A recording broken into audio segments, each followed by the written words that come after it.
everybody. Welcome to Hail Yes, a Detroit Free Press podcast about University of Michigan athletics. I'm Tony Garcia, Michigan beat writer for The Freak, joined by my colleague. He's our Big Ten insider. He's also Reiner Sabin, who was pulling a little bit of double duty at Jim Harbaugh's press conference this Monday. I could not be there.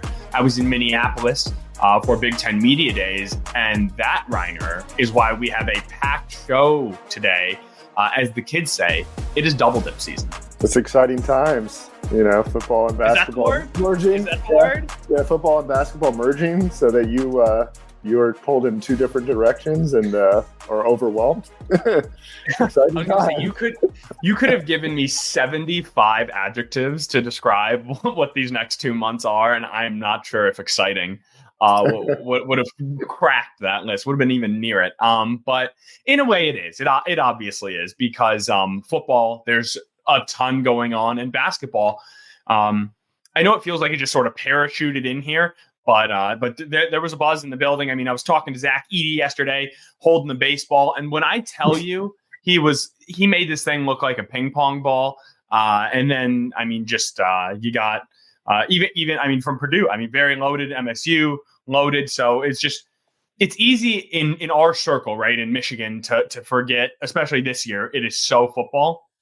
And that's what we're going to talk about first and foremost here today again. But it's easy to forget that basketball is just right around the corner, Reiner. So we're going to get into that at the end. Yeah, unfortunately, I think football is just so overwhelmed basketball as far as the public interest recently. And I think it has to do, obviously, with, the one and done phenomenon and all this movement between squads. You don't know your team year to year. And I think, that's one benefit that, like, with MSU, for instance, they have all their guys, back. Plus, they've got some newcomers coming in, and then whereas with Michigan, it looks like one of those teams again that's in transition, and so it's hard to get a real feel for any of these teams. And so I think that's why you're starting to see, and maybe you're starting to see that a little bit in football too, but basketball, it's been an issue for many years, and I think it's reduced the interest in the sport in general. Yeah, well, there are new faces, but many we're getting to know, who I've been getting to know. A couple I met over the summer, and we'll talk a little bit about what they sort of bring. But again, first things first, it is still football. So, and of course, it is a Wednesday show for Thursday, so we got the picks too. So here's how we're going to do it. A block, Michigan football, Jim Harbaugh contract. He talked about it. What's it mean? He does not care what the critics say about his team's schedule. Maybe we'll talk about James Franklin. I think that was misinterpreted and where he fits into all of that. And then Michigan's dominance in the third quarter once again. Mike Elston credited something that I think we didn't think he was going to credit. So we'll talk about that. Then Andrew Burkle joins us. We'll get into the picks. We'll take it national, college football. And then once we've put a bow on football, that's when we get into hoops, Reiner. Yeah, it should be an interesting show altogether. I mean, we'll cover a lot of bases here. And base number one, where we said we needed to start. You were there. I'm going to let you take it. Jim Harbaugh was asked about the contract. Did you ask him?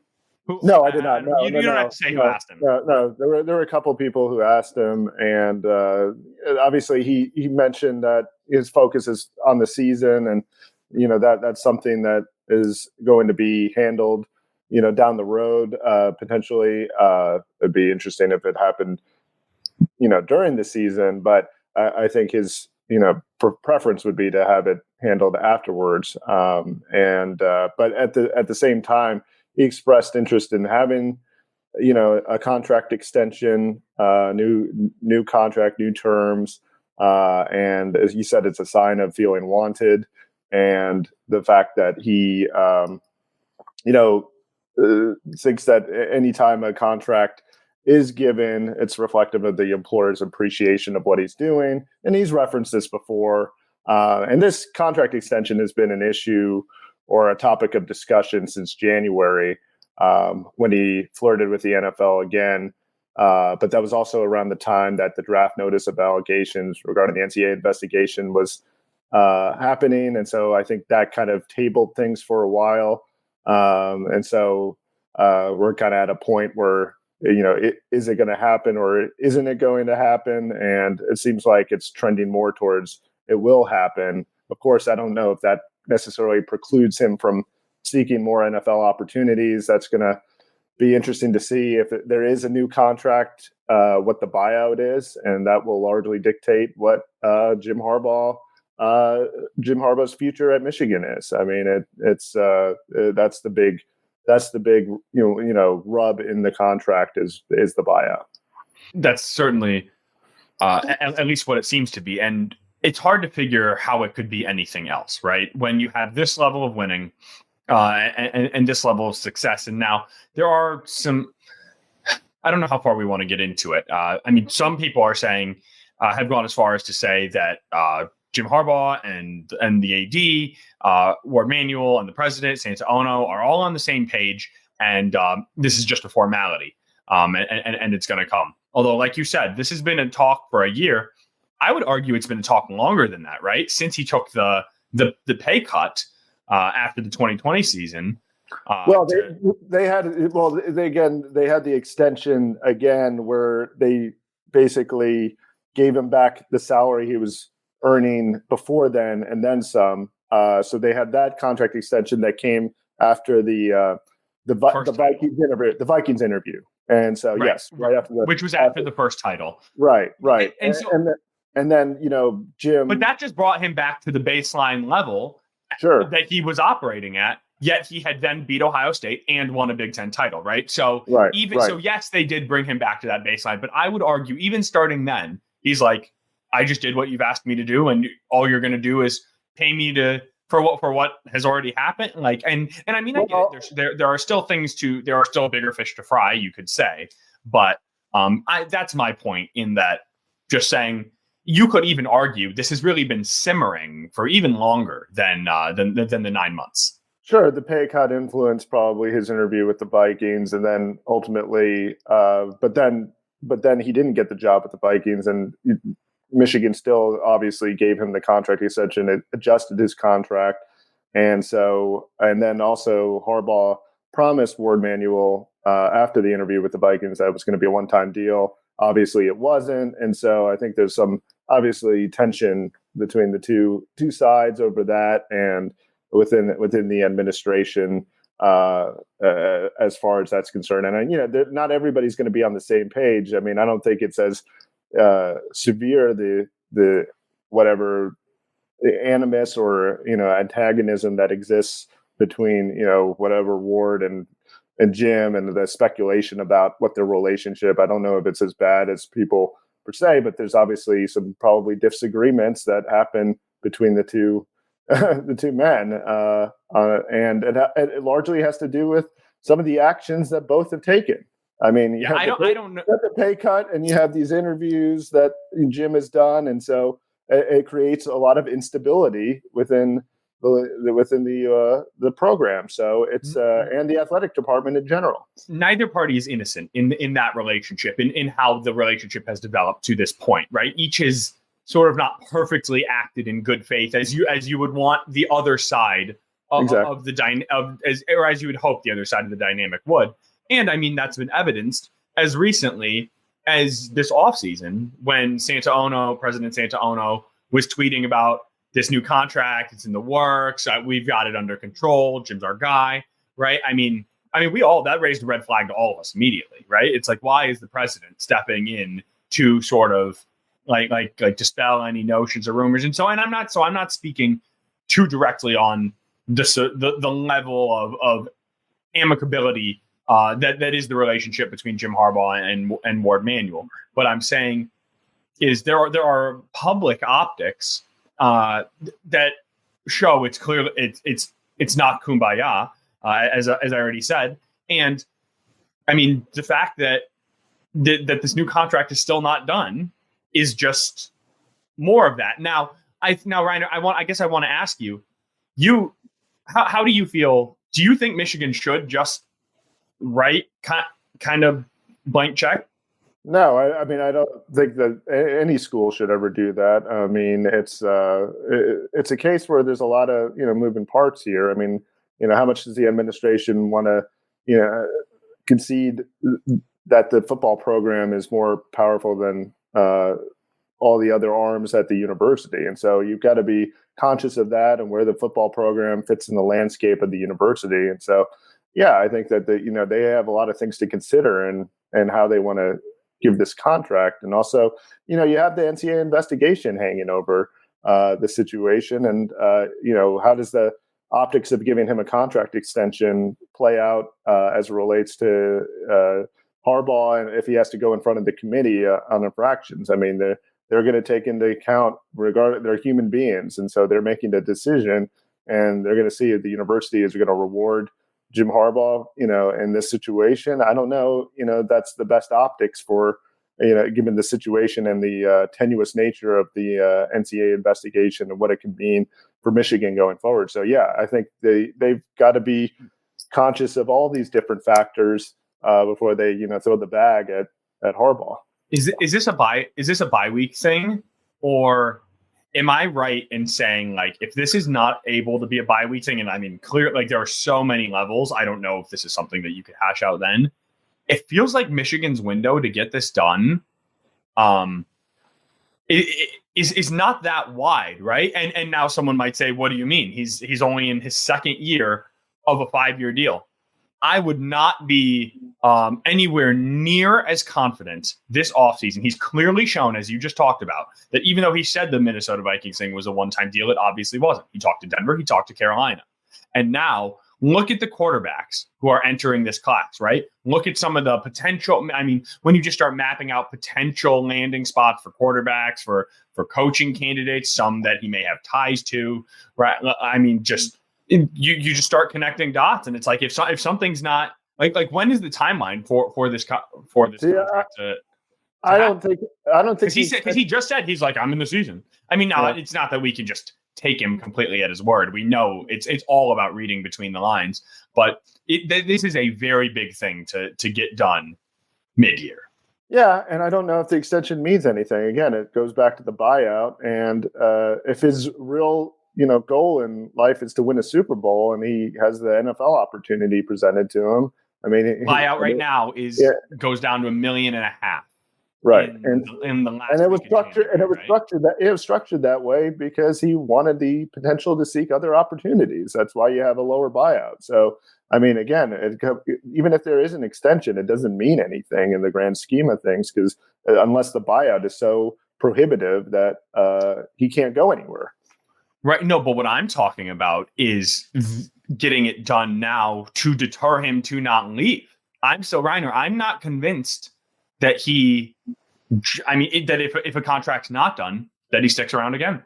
I don't know. But I don't know if it is done, he sticks around anyway. I mean, again, if he has that opportunity to go to the NFL, and the buyout is. Well, I mean, he's not going to sign a contract. Why? You think he would sign? You think he would sign a contract? Say in the bye week. He signed a contract, and in a month. You're not talking about the same year. You're talking about down the road. Well, no, I mean that was only 10 months after the fact that he went to talked to Denver after he signed the contract extension after the Vikings interview. So you think in the same offseason or same season period, he might sign? You're saying, hold on, that there's a chance Jim Harbaugh signs a contract extension, and then to Michigan, and then later this offseason just says, actually, yeah, never mind, I'm going to the NFL. There's no. I mean, it depends on what opportunities are available. I mean, I don't think he's assessing it necessarily just based on what Michigan does. It's what's available to him. He's not putting pen to paper until he knows that he's staying beyond. That's what I'm saying. Fine. He might not sign it. I mean, that's the thing. Like they could offer him this contract extension and work and leak it. And that's the possibility, but. There's also, a lot of things that he has to consider too. What's the future of the program? I mean, again, he says that 20 players are going to be drafted off this roster potentially, and then you factor in the enormous schedule, difficulty of the schedule in 2024, and then you have the looming fallout from the NCAA. But is he going to get suspended more? I mean, the NCAA the Division I Council approved a bunch of those Jim Harbaugh clauses, modifications regarding punishments for individuals in NCAA cases, and so where a coach could have to be suspended not just the game day, but the entire week of the game, and so there's in the future. Yeah, and there's a potential. Again, those rules are possibly going to be enacted as soon as January. So if they are, does that affect Harbaugh as it relates to his case? Is assuming that there's going to be more punishment potentially handed down to him. So there's a lot of factors to consider here, and he has to consider all of them, and Michigan has to consider a lot of different factors before it agrees to an extension of the magnitude that we're potentially talking about. I mean, look what in East Lansing, Exhibit A, when you are trying to when you're trying to capitalize on the moment, right? Look, I mean, I'm not comparing the two coaches, but it's just patience can be prudent, I guess, is sort of the point. Well, even with someone as on both sides to make sure you are making the best decision. Yeah, and it's a dynamic environment right now, a very dynamic environment, and so there's a lot of things, balls in the air, so to speak, regarding the contract and all the different factors that could be in play that can influence the terms of it and what Jim Harbaugh wants to do and what the administration wants to do based on all these different factors, like we alluded to, including obviously first and foremost the NCAA investigation that, again, seems to have delayed the talks in the first place. Again, this was a topic of discussion all the way back in January. It is one of the larger. I mean, it's a big hang-up with so much uncertainty about the future. It's hard to plan for the future, I guess, is the point.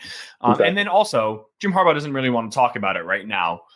Moving on, because he said, I'm in the middle of the season. I mean, the day Jim Harbaugh wants to publicly talk about his contract will be the first, whether it's in season or out of season. But I guess that's another point.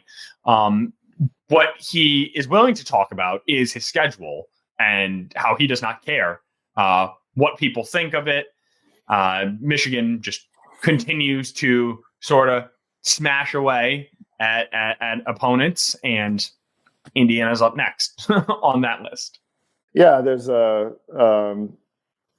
schedule that obviously is not something that is seen by nationally as very challenging for Michigan. But again, Michigan has played within itself and done the things that they need to show that they are a top level team. I mean, the execution has been particularly on point these last two games across the board. And Indiana is not going to pose much of a challenge. I mean, they've had a lot of turmoil.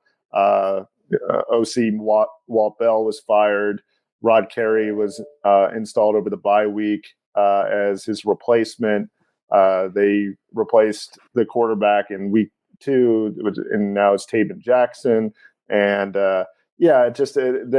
this team is obviously, Vegas doesn't expect them to pose much of a challenge. The line is 33.5 or 34. And so it just doesn't seem like Michigan's probably going to be tested much until that Penn State game in November. I mean, the schedule is very much backloaded, but in spite of that, Michigan has played extremely well and they've executed well and also have set themselves up for the future. I mean, they've played an average of 74 players per game, which equals to 52 reserves. That only can help the future. I think that's a good indicator of where the program is. It's kind of a self-fulfilling prophecy, where, success leads to more success because you're getting these guys needed reps. And I think that only is going to benefit Michigan in the long run, especially as they cycle out some of these top level players next year.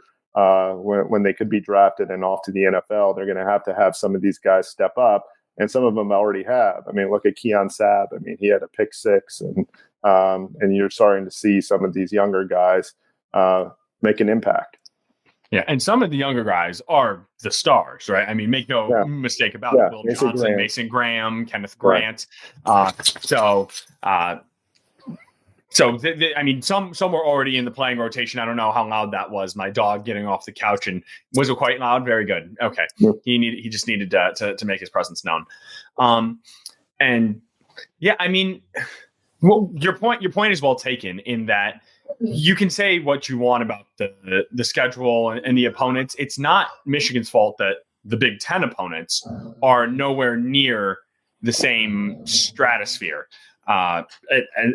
they're all in the same league. They're in the same conference. They're all trying to get the same players and do the same things.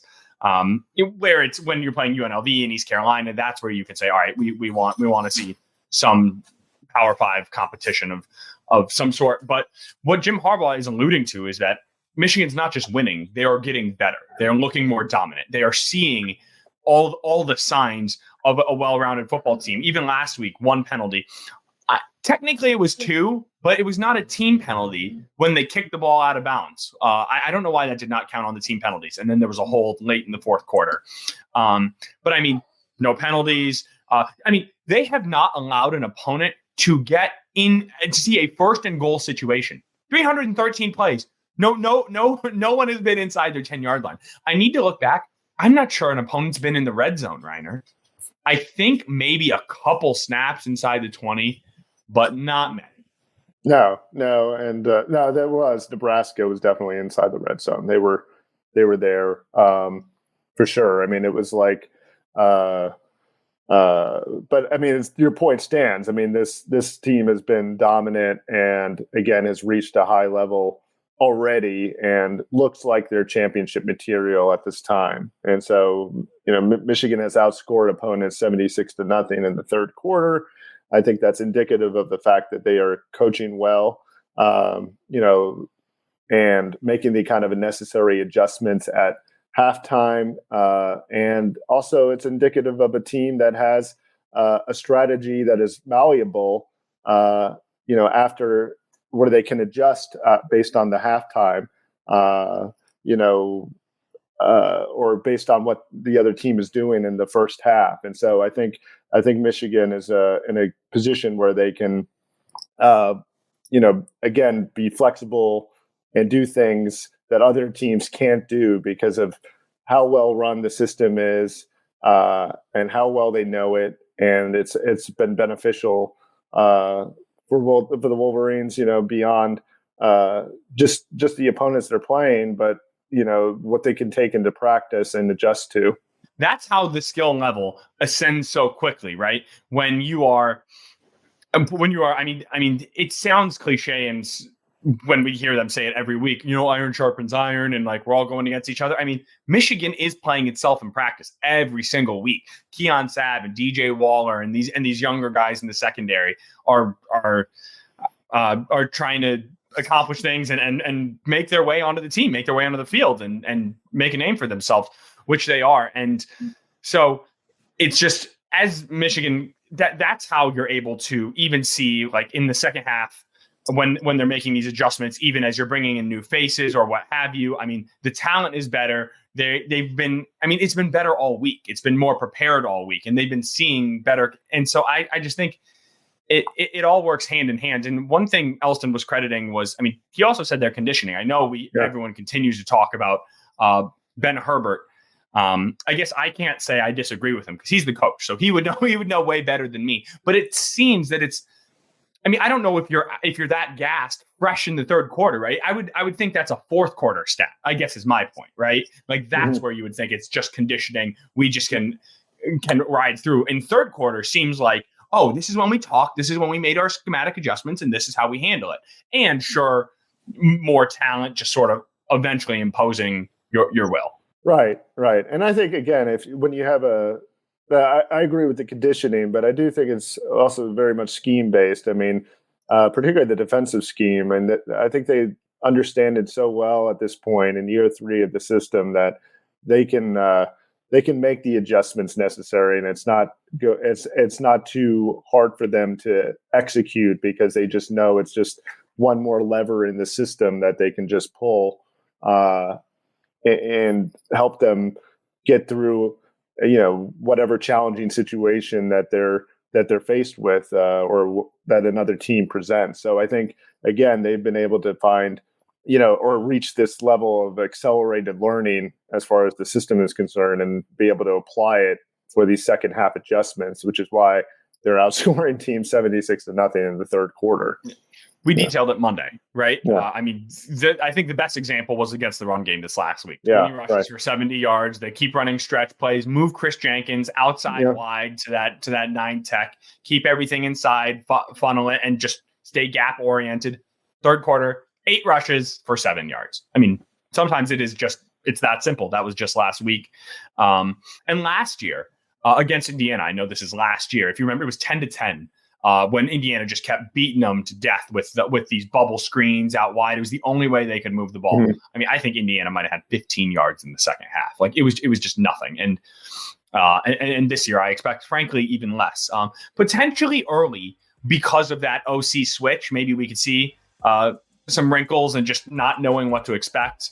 But I think we both know which way this game is going to go, but we'll see if that's enough to cover. I believe what is certainly their largest spread in Big Ten play. I think it's tied for their largest spread of the season, or right around where it closed. We're going to bring in Andrew Burkle as we look at all the picks, starting with Michigan. So don't go anywhere. That's on the other side. You're listening to Hail Yes.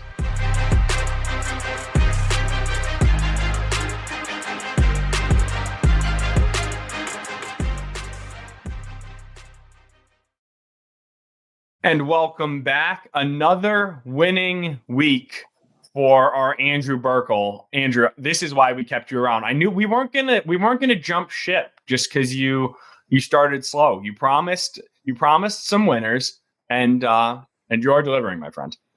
It's crazy. I don't know what's happening. I just keep winning. It's like a little bit like my fantasy teams this year. They're all working out in fantasy football. But I also just got hit with a ravage of injuries. So I'm expecting it to turn here as well soon as in the picks world. So in the meantime, I'll keep doing what I've been doing. I'm going to keep doing what I've been doing. If it's not broke, don't fix it. So yeah, I'm like the push tush right now. Everyone's trying to stop it, but no one knows how. One quick comment, speaking of push. I think you've been on the right side of all 3 pushes, and I've been on the wrong side of all 3 pushes. When you get right, wrong. Oh, I think when Maryland is up 10-0 and gets outscored 37-7 to close it for just an egregious push, oh my God! And then Notre Dame. You've heard my spiels. All right, let's see what this slate looks like. All right, we are going to start with the Wolverines, as we always do. 33.5-point favorites against Indiana. Tony, we'll start with you. Who do you got in this one? Michigan. I think this one might be the most lopsided yet. Last week when we were talking about Minnesota, we saw the number I think it was 19. We were like, 19? Like, that doesn't look like nearly enough. And then we were talking, like, how much would you need? I was like, 28, and I still don't think that's even really close. I would need 40 points. And I still don't think, if it was 40 on the number, I'm still concerned. I think it might be 42-3. So maybe it's 39. But I like Michigan just so much better in every way. This will be over quick. Yeah, I like Michigan as well. I mean, again, the fact that they're have had so much turnover and so much volatility during the bye week, getting rid of Walt Bell as the OC and putting in Rod Carey. They had a quarterbacks change at the beginning of the year. They're using Taven Jackson, and he's. Well, I want to be clear, Ryan. Reiner, sorry to interrupt. Terrible podcasting. They are now again in a quarterback controversy. So Taven Jackson took over at the beginning of the year. Yeah, and it's Brendan Sorsby who came in last week. Or I guess before the bye. Okay. But your point. I mean, I'm not correcting you. I'm just saying it's that you're right about the battle. But Taven was, just for what it's worth, was sort of. Tom Allen said this week. Just so you know, I read Tom Allen said this week that Jackson's going to be the starter. Yeah. It's just, but they've had so much volatility on that side of the football. Right. Then you combine the fact that they really have not been the same Indiana program since Penix and Kalen DeBoer left. This thing has been slowly eroding, and Michigan has been like the inverse of Indiana. Obviously, since that 2020 result that was pretty shocking when they lost to Indiana, has been just on a steady rise and is just so much better in every facet of the game. So I think that this game is going to be over rather quickly. I don't think Michigan's going to be challenged as much, and especially the fact that they're executing at such a high level, as indicative, or as it was indicated in the Nebraska and Minnesota victories. I may be overthinking this one a little bit. That can happen. But looking at Michigan's home slate, they had East Carolina. They scored 30 points at East Carolina, 35 at home against UNLV, 31 at home for Bowling Green, 31 at home against Rutgers. So my working theory here is that maybe Michigan, this is, their schedule is weak. Everyone knows this. This Michigan team is way overqualified, but they are getting better. So that's what scares me a little bit. However, I think that the going on the road helps them focus a little extra. You got a Big Ten caliber opponent on the road. I just think that, if this game is 38-7, Michigan does not cover. That's a lot of points for a Big Ten caliber opponent. You saw last week with Ohio State against Maryland. They're better than Maryland. They got better athletes. It's still the Big Ten. Indiana has all kinds of weird problems and different issues, but they've had some close games on their schedule as well. They got blown out against Maryland, but they did lose 21-14 to Louisville, who now looks on a better. On a goal line stand. Yeah, they played Louisville really close, and now that's looking like a better win, or a better, I guess, loss, I should say. And then Ohio State was 23-3 in week 1. So with the exception of Maryland, they've played the good teams relatively tough. So 33.5. You guys already took Michigan before I could even write anything down. So that's my spin zone here for why Indiana might cover. Fair enough. Tony? But remember, Ohio State, that was week 1, right? I mean, they were just getting their feet under them. I don't think that's a 23-3 game if they see each other today. And that's fair. I just think that 33.5 in the Big Ten play is a lot of points compared to 19 or whatever it was last week. So, all right, let's move on to obviously the game of the week, maybe one of the games of the year here. Oregon at Washington. These two teams had a dogfight last year. Expect another one this year. Oregon is a 3-point underdog at Washington. Reiner, who are you taking in this one? I'm taking Washington. I just feel, it's a home game. That's a tough environment to play in. Most teams, struggle in that kind of loud environment. It's one of the tougher Pac-12 places to play. And then you factor in that I feel like that this is an offense that any defense will struggle against, including even Oregon's, with what DeBoer and Penix have been able to dial up. Those receivers are really good. I know that Oregon, I think, is become one of the more complete teams in college football. But I just think that the home environment and everything else, and the fact that DeBoer is such a good OC and being able to scheme things up, he's going to find something in Oregon that he'll be able to exploit and be able to kind of carry Washington to the finish line in this case. I'm not so sure. As much as I like Washington this year, and it is, I like them being at home. I like everything they've done, short of a semi-lackluster opponent or week against Arizona. And Arizona's actually been better than many thought this year. They've been a very complete team so far this season. And when you have the offense, Michael Penix has thrown for 2,000 yards. I guess it's 1,999, right? But he's just aerial assaulting downfield, 400 yards a game. However, Oregon and the run game. I'm looking at Bucky Irving. I'm looking at Jordan James, who both average 8 yards a carry. As a team, Oregon is averaging better than 7 yards a carry. They have 16 rushing touchdowns in 5 weeks. And so what's the best way to stop a Washington offense? Don't let them on the field. Control the ball. Bo Nix has done a wonderful job of not turning the ball over this year. 15 touchdowns, 1 interception. He turns into a pumpkin on the road. I'm going to give him a reprieve. Just manage this game. Oregon has a better defense. Oregon has a better run game. You can control this game as long as you don't let it get out ahead of you. Washington's going to score quick, not necessarily early, but they will hit quick. Absorb it, handle it. Oregon, their Pac-12 title march really starts this week.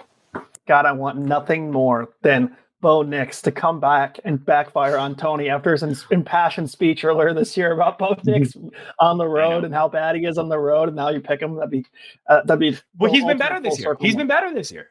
Oh, he has been better, but still, it's still a huge spot on the road. Oregon's schedule has been. They haven't really been tested yet. Portland State, Texas Tech was 38-30, and Texas Tech is not that good. Hawaii, Colorado, who was just a terrible mismatch for Colorado, and then Stanford. So Oregon has not been totally tested yet this year. I do love their absolute dudes in the trenches. I mean, that's got to be what Washington's going to have to overcome. But, as USC looks more shakier and more shakier every week here, this game likely is going to determine who's going to have that top seed in the and could be a determining factor in who makes it to the Pac-12 championship game, more than we ever initially thought here. So I initially jotted down Oregon because, like I said, I love their O-line, their D-line, their run game.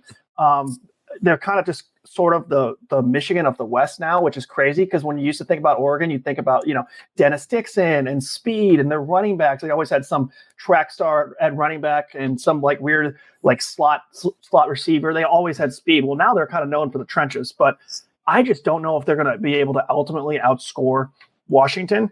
That offense is one of, if not the top unit in all of college football. So I'm ultimately going to ride with their offense. Michael Penix, they beat Oregon last year at Oregon. Both teams, I think, are better than they were last year, but I think Washington has also improved like Oregon has. So I'm riding with the Huskies. They get an extra week of prep off the bye week here as well. So both teams do, but I'm fine giving up the 3 points, and I think I'd take Washington to this one. Quick Bo Nix stat.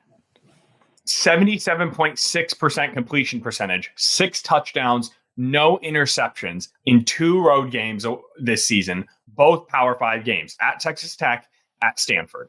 So if you can call Stanford is hardly Power 5 anymore. Technically. All right, Reiner, next game up, speaking of USC, at Notre Dame, the old school rivalry here. Notre Dame, a 2.5-point favorite at home. Who do you got in this one?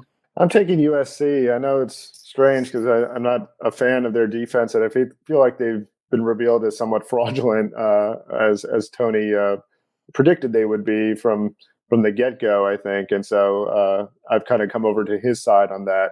But I just feel like Notre Dame just doesn't have the firepower to match up with them and go toe-to-toe with them. I feel like, Caleb Williams has been bailing them out, and will continue to do so. I mean, Brendan Rice, those guys, are really formed a connection, and I just see that continuing in South Bend. The conditions I don't think are enough to phase them. I mean, it'll be a little colder than they're used to out there, but I think the offense will still be able to transfer over to Notre Dame Stadium and such. And so I'm going to go with USC here just because I lost confidence in Notre Dame. They've kind of been through the ringer the last 3 weeks, losing to Louisville and Ohio State and barely holding on against Duke. And so, I feel like USC can go in there and steal the win. I don't love Marcus Freeman in a tight spot. However, I've just been waiting on USC's demise. Not that I don't have anything against USC. Caleb Williams is actually a ton of fun to play, but I guess maybe that's not true because I do fundamentally have things against teams that don't play defense, teams that don't tackle, teams that don't do things fundamentally sound in football, but just rely on just athleticism and we have the best player and that's going to be enough. There are days it's not enough. And road games at Notre Dame Stadium against a Notre Dame team that, is still fighting for a power, like one of those big 6 bowl game bursts. They still got, there's enough left on the schedule. If they beat USC, certainly. Not many like that. Then you got to win over Duke. You got to win over USC. I'm not putting them in the college football playoff. They're done. They're done. However, there's still plenty to play for. And this is when USC slide begins. Notre Dame. This Notre Dame schedule has been absolutely brutal. First of all, it wasn't a super tough game, but they opened the season over in overseas, and I can't remember, was it in Ireland? Was it Ireland or was it in the UK? Yeah, Ireland. Yeah, Ireland. Yeah, against Navy. So not exactly the easiest way to start off the season. They killed them, no big deal. They played NC State. Then they started the tough games after Central Michigan. They played Ohio State. Then they played at Duke. Survived that one. Then they played at Louisville And it just seems like to me when I was watching that game, like everything kind of just caught up to Notre Dame after that Duke nail-biting win, the Ohio State game that they lost on a devastating last-second fashion. This may burn me, but I'm sticking with Notre Dame. I don't know why. I just think that they are not as bad as their record has shown so far. They're weird because they're not super well coached, but I still like their style, and it's tough to beat. It's almost a contrasting style to USC, like you said, Tony, where it's like they're run and gun and score. I think that's kind of the matchup that could catch USC. And after watching them last week, I stayed up, unfortunately, until whatever that was, like 2:30 in the morning, as they barely beat Arizona, right? Yeah, it was also Arizona. I got confused because that's who Washington played last as well, but they had the bye week. So yeah, they barely survived against Arizona. But it's like watching Caleb Williams. It's like watching Mahomes in that Super Bowl against the Bucks, where it feels like it's like 11-0 sometimes, and their only strategy is like, okay, just snap it back to Caleb Williams. He'll figure it out. I think it catches up to him in a tough spot at Notre Dame, and a really big game for Notre Dame as well. That's the other thing, like you said. This is huge. After this, the only tough game left on their schedule is at Clemson.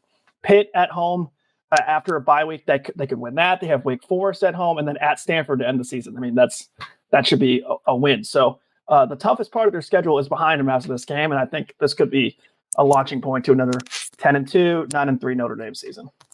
One key stat to watch this week, again, is Audric Estime, Notre Dame's running back, or one thing I'm looking at. In the first 3 weeks, he led the country in rushing yards on first down attempts. I think he's like 115th or 120 now in the last 3 weeks. And so Notre Dame has been off script. They're not getting those 5, 6, 7 yard plays early on, and that sort of set them back. So just look. So, and USC doesn't tackle, right? So I like for that run game to get going again. Good observation there. So final game here, the fight in Mario Cristobal's and Miami versus UNC. At UNC, only 3.5 point spread here. So you probably can guess where I'm going at based on this tone here. But Reiner, we'll start with you. Who you got in this last game here? Yeah, I feel. I mean, UNC is a better team overall anyway. And then you add in the fact that you're just coming off a debilitating loss to Georgia Tech, where your coaching staff basically betrayed you as players. So I don't know how they recover from that necessarily in time to face a team like North Carolina on the road with pretty powerful offense and such. And I don't know. I just the feeling there is just, I mean, it was probably going to be North Carolina even before the situation against Georgia Tech unfolded, but now I'm pretty much squarely in the corner that North Carolina with that. All right, Reiner, if my rant on Monday meant anything, then I don't need to say anything other than North Carolina. I don't think Mario Cristobal should even have a job right now for what he did last week. So North Carolina, cover. I was going to make a joke that the coach who Tony thinks shouldn't even be employed, Mario Cristobal. But 3.5 points is not that much. I mean, I think North Carolina could be 3.5 points on a neutral site. Now they have Miami coming to Chapel Hill, and they get to play after this devastating loss where basically, like Reiner said it best, was betrayed by their own coaching staff. I thought that was a hilarious way of putting it. But so I don't think they can overcome that devastating thing, perfectly exemplified by the Hurricanes players sitting on the bench yelling, "What are we doing?" So it's just not enough time to overcome this, and I think things get worse for Miami before they get better here. And also, Tez Walker's playing, so it only helps UNC's cause. So yeah, I mean, the fact that he's been ruled eligible and is ready to go, not good for Miami. Speaking of UNC, are we underrating them as a potential college football playoff team? Listen to the rest of their schedule: Miami. Okay, we all think that should be a win. Virginia, Georgia Tech, Campbell, Duke at home, Clemson, and then North Carolina State. Well, then it would have to come down to the ACC title game against Florida State. That's so basically because there's no divisions anymore, right? It's just top 2 records. They could be undefeated, possibly. They could be undefeated, and I don't think I don't think North Carolina is some buzzsaw unbeatable team, but they might pull an old school Iowa and back their way as a 12-0 team into the conference championship game and force themselves into that national conversation. Because maybe Duke, but they get Duke at home. That helps a lot. Clemson is not that good. I don't think that's that tough of a schedule. They could easily be 12-0, and I think worst case scenario 11-1. Undefeated in a power conference late in the season. I mean, you're gonna be certainly right in the thick of the conversation. This 3.5 number scares me a little bit against Miami. I would have thought it would be like 6. So I really don't like when a number's that far off. I don't like that.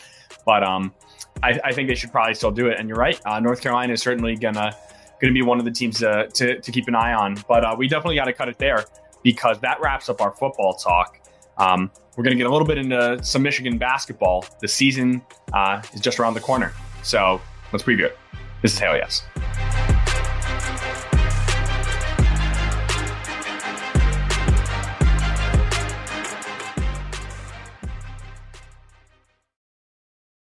All right, Reiner, there will be a time and a place to do a full basketball deep dive, look ahead at the season and break it down X's and O's and everything that Michigan has done in this offseason to revamp and revitalize. But for now, we're just going to touch on a few things that we think are going to be pretty important and factors going into this season.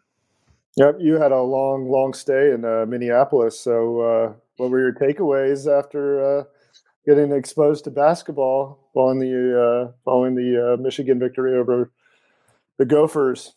Yeah, well, my first thought was about Juwan Howard and his health. Certainly, the first thing Saddi Washington said is that he's doing well, which is first things first. That's certainly everybody's primary concern, and that he is recovering on schedule. However, there is still no timetable for his return. At the time when he underwent this heart surgery on September 15th, it was a 6 to 12 week timeline. That would be somewhere between late October, like October 27th, and early mid-December, December 8th. Michigan's first Big Ten game is December 5th against Indiana. And I think it's funny. How many questions, how much time did we spend about when we were talking about Jim Harbaugh's suspension the first 3 weeks, about the coaching shuffle and, what's it going to be like and how's the team going to respond and what's it going to look like on game day? Well, if we thought that was going to play a factor in the season, that was just the non-conference when it is a weak non-conference, not a non-conference that has tournaments in the Bahamas, that sees Oregon, what have you, right? But also, Juwan Howard does not have contact with his team right now. I mean, that is doctor's orders, right? To just rest. Not literal bed rest. Like he's up and about the house, as his son, Jace Howard, told us yesterday, or Tuesday, I should say. He's not leading the team, right? So think about how different that is. He's going to just come in, and the hope is he can still be back maybe still UNC Asheville by the opener, maybe Northwood the exhibition, maybe Asheville. But no one said anything. I'm just saying technically that's not ruled out. But yeah, all the things and the layers that need to change within a coaching staff when your head coach is gone. Saddi Washington now putting his emphasis on the defense, Howard Isley putting his emphasis on the offense, and Phil Martelli serving as that father figure, that CEO. But what they did say also as it pertains to Howard's health is that they're really glad they have this staff continuity, right? 5 years all together. And Saddi said that Juwan Howard in the past has empowered his staff to speak up. It is not just a Juwan-led team, and they all follow. Yes, they follow in his vision, but they're all voices, and so players are not just hearing their voices for the first time. Is it crazy to think? Martelli, no offense to Juwan Howard, is a more accomplished coach than Juwan Howard. So he's a Hall of Famer. Yeah, he's a Hall of Famer. And so it's not like they've got some nobody on the sideline directing Right. them, and so I think, I mean, in that case, I mean, it could be, it could be business as usual. If not, they might be able to do some things more, because Phil Martelli's there and be able to adjust better than in a normal situation where you are missing your head coach for that extended period of time with a roster in transition. So I think in general, I mean, I think it's actually not such a bad thing that Phil Martelli is kind of helping the team ease through this transition, because he might be able to figure out things just based on his massive amount of experience going forward. Right. Well, it's certainly not a bad thing to have Phil. I would never, I mean, and I know you're obviously not talking about the health. That is a bad thing, but just a head coach being away from a team, I don't like at any time. Certainly not. I mean, this is when you're not playing 2 games a week, right? I mean, you are practicing 3, 4, 5 days a week, and like you're installing a lot. And you just talked about it. Talk about the roster turnover. This is a roster that graduates or loses, actually none of it's a graduation. Hunter Dickinson to the transfer portal, Kobe Buffkin and Jet Howard to the NBA. 71% of its offense or of its scoring in total. And then when you add in Joey Baker, who at one point did say he was looking to come back for another season of eligibility, he did not. He was one of their best 3-point shooters. Is their top 4 3-point shooters, and 77% of their production from behind the arc. So, I mean, you said it. Then that is why, just another reason, on top of the fact that he is the leader of this program, and you want Juwan Howard. And maybe there are some questions about the trajectory of this program and how things have gone. Certainly last year they missed the NCAA tournament for just the second time in 15 years. Juwan Howard was the AP Coach of the Year in 2021. Right. He led his team to an Elite Eight. They were 2 points away from a Final Four. And now you can say that a lot of it was John Beilein's players and what has happened since then. I think that might be a separate argument. Juwan Howard is not some bum who does not know how to coach. Right. And I'm not saying you were implying that, but just it is not good overall when there's this much flux. But having Phil there is super impactful. But just when you're replacing this much and you're trying to bring in these transfers, right? We talk about Olivier Nkamhoua, from Tennessee. You talk about Trey Jackson from Seton Hall. You talk about Nimari Burnett from Alabama. I mean, they committed to Juwan, right? I mean, especially Nimari Burnett, who played with Jace Howard in AAU in 3rd grade. Long-standing relationship with the Howard family. No, I mean, obviously that's for sure. But I mean, I'm just saying, like, for given the circumstances, as bad as they are, as it relates to Juwan Howard, I mean, they do have this amount of sideline experience with Phil Martelli, and he's taken rosters that are probably worse than what Michigan currently has, and made them into viable NCAA tournament teams. And so it's like, I mean, this guy is could be a huge asset given the situation that they're encountering. And again, they've got a lot to figure out with the fact that Hunter Dickinson is gone. I mean, they ran a lot of their offense through him. He was again, he was involved in pretty much every possession. As much as they could get him the ball. And so now you're taking that away from them. And they kind of have to figure that out. And also, obviously losing Buffkin, I think, was huge, because, I mean, he was really coming into his own, especially in the second half of the last season. And it would have been nice for them to actually have had him just for this year, to see him in full bloom, like he was towards the end of the year. And so now they've got to figure that out. And it's going to be interesting, especially since the power forward position probably going to be a point of strength this year, whereas last year it was a weakness. Yeah, and versatility was the word that Sadi used over and over again. He said Doug McDaniel, who we're going to talk about in just a minute here, is the only player who will not play multiple positions this year. Every single other player will play either 2-3, 3-4. I mean, some 3-4-5. I mean, like Trey Jackson, he did not rule out playing like a 3-4-5 type, right? I mean, if you're going small, if you're going big, different things.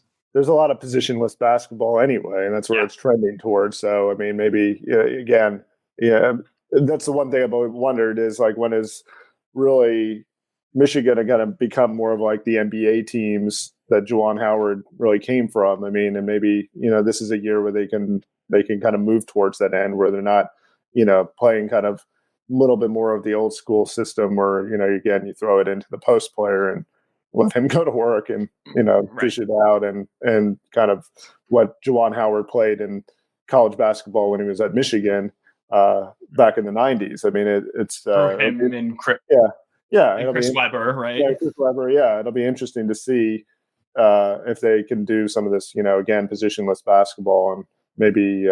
But again, the interesting thing will be what they do with Terrace Reed and also as is he going to be a focal point in the offense, or is he just going to be there for defense? Yeah, I don't know if this was just like a reflex from Sadi Washington, but he said Michigan still will play through the post. Now it's not going to be like with Hunter last year, but they will try to feature Terrace a little bit.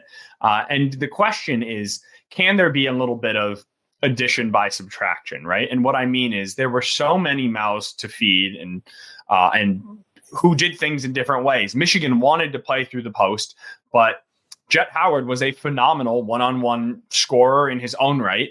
But at times it seemed as if maybe that took away from what the offense did. Not that he was not maybe the first or second most talented player, but just, and I'm not just pinning that on him, right? Same with Hunter, right? Maybe sometimes, I mean, the team was too insistent early in the season in particular on just, please, Hunter, save us, right? And so now there is a little bit of a different role, and guys are going to have to, I mean, everyone collectively, Olivier Kamwa is the only player who has averaged double-digit figures at the Power 5 level, right? So everyone collectively is going to have to step up and step into a bigger role.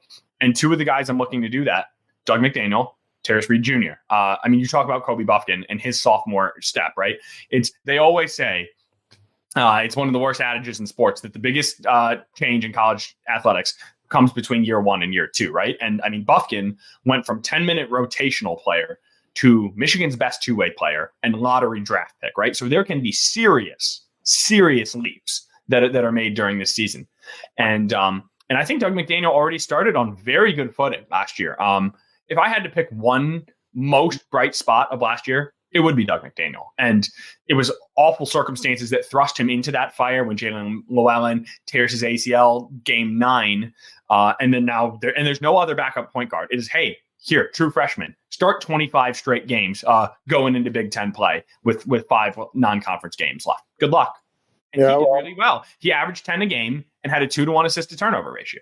Yeah, I agree. I mean, he's obviously a key player. I think they're going to have some issues, though, obviously, when it comes to outside shooting. I mean, if they are going to play any kind of basketball that resembles anything close to what the NBA is and maybe move a little bit away from the post play, I mean, they're going to have to get some outside shooting, and I don't know if they have that. It'll be interesting to see what they can come up with, but I mean, that's just, sometimes natural ability, and it's hard to develop over the course of the season. I mean, you either have it or you don't, and I don't know if they have it. Yeah, I asked Sadi about that specifically. That one felt like an answer he walked around in particular, right? I'm like, hey, I mean, you lose four very good shooters, right? I mean, Kobe Buffkin started the season horrifically. He still finished like the first 4 games. He still finished at like a 39% 3-point shooter. I mean, he was 40. Dickinson was draining threes. I mean, Dickinson was 42%. He began his career no 3-pointers. His first year, like none, like zero, literally zero. Yeah, and he became an asset on the outside. Like he could step back. Who do they have that can do that? I mean, it's like the question is, who they have is Trey Jackson. Jackson. That is why they brought him in as the true classic stretch 4. He shot 39% on more than 153 pointers across the last 2 seasons at Seton Hall. He actually had a very nice junior year. Then there was a staff change going into his senior season, and his role, it saw his role change. So his numbers were a tick down, but I think Michigan thinks that they can actually 2 ticks up, right? I think that they think they have something there. My concern about the shooting would be Nimari Burnett. I mean, he was a wonderful kid. I really enjoyed getting to meet him on Tuesday, actually, and hoping for nothing but the best for him. But I mean, just statistically, you're a shooting guard who shoots 32% on threes, right? And that was when you were playing for Alabama, and there were a number of people who took the eyes off you, right? Who is drawing that attention on this team right now? I'm not sure there is anyone. Certainly not on the perimeter, at least proven, right? Like Yusuf Kaya, maybe he can step in and shoot a little better. Terrence Williams, circle that name. I would wager a lot of money that his 3-point shooting will look a lot more like 2 years ago than last year. I mean, last year was dreadful. He was 25% on threes, but he just lost his confidence. I imagine that's what he'll say. That was my perception. I will be doing a Terrence Williams story later because I think there's a really fascinating story there. I mean, he just lost it last year. He just lost it. Oh. And if they don't ask him to do too much, right? Just ask him to do what he's capable of. I think you'll get. Yeah, but then you have also Reed's issues at the free throw line. I mean, a lot of points that Dickinson scored were at the free throw line, and Reed seemed to get a little bit better towards the end, but I don't know if he's that good of a free throw shooter to mitigate all the effect of what it would take to just kind of hack him at will for a defense, to feel comfortable enough to just let him, or play off of him. They might play aggressively towards him because they might want to draw him to the free throw line. It's just reality. And so maybe he's improved that aspect of his game in the off season, but that's something I would watch, especially since he's going to be getting a lot of minutes. Yeah. Well, Dickinson 3.5 free throws a game, but 3.5 made free throws a game. He attempted 4.5 or 5. And if Reed is attempting 5, that might only be 2 made free throws, right? He was 40% last year. So you hope it's 3. If you can get him to 60%, if you're Michigan, you'll take it. You'll take it and run. If Terrence Reed Jr. can make 60% of his free throws, but he also needs to do is stay on the court. I mean, foul trouble really plagued him last year, and there's no Hunter to sort of come save you. And if he's not on the floor, I mean, they might have to go small ball 5 with Will Cheddar at the 5, right? And so it's just there's a lot of different things that can happen. I guess to put a bow on the Michigan basketball talk, do you see a path where this team can get to the NCAA tournament? In the unofficial media poll, they were picked 11th. And Nimari Burnett said, "I love it." He said, I want to be clear. I love that because not only does that give us room to exceed expectations, but we can prove something to ourselves. So we're not just exceeding your expectations, but now we can do it for us. I mean, the fact that they couldn't make it last year with the 2 NBA draft lottery picks, and an elite center that was coveted by Kansas this offseason and transferred there makes me skeptical and very dubious about their chances of making the NCAA tournament. They went to the NIT and then they lost in the second round, I guess, of the NIT. But I mean, it was not an elite team last year or a team that was even NCAA tournament worthy. And this team looks far worse from a roster standpoint and a composition standpoint, with a lot of question marks that maybe didn't even exist last year. So, and then you add in the fact that you do have this coaching flux at the beginning of the season, and it just doesn't bode well for them, I think, from the season. But that's why they played the games. It is. I mean, I'll remind you, last year, North Carolina, picked as number 1 before the season, did not make the tournament. UConn, not ranked. They won it all, right? So you just never know. That said, I think you bring up a lot of valid concerns. Just about the roster construction, how it all fits together, Juwan Howard's health, the timing, just the level of experience that a lot of people will have, the experience they have together, even. I'm not picking them to make the tournament, but I would not rule it out because this team will be vastly improved on defense, significantly, and you can grind out and win a number of games that way. And I think the other thing, 4-13 in games decided by 6 points or fewer last year. 4-13. Now, that's a concerning trend. You're losing a lot of tight games. That was half their games. Half their games were decided in that range. But if you just flip a couple of them, you're in the tournament, right? And that's sort of the mentality I think that Saudi Washington, they said they're taking, and that you need to go through. Minnesota Vikings, they were 11-0 in one-score games last year, right? They're 0-3 or 0-4 in those right now, right? I mean, water does find its level. Now, you can't just say, oh, we lost those games last year, so we're going to win them now. You got to find the way to win them. And here's my last thought.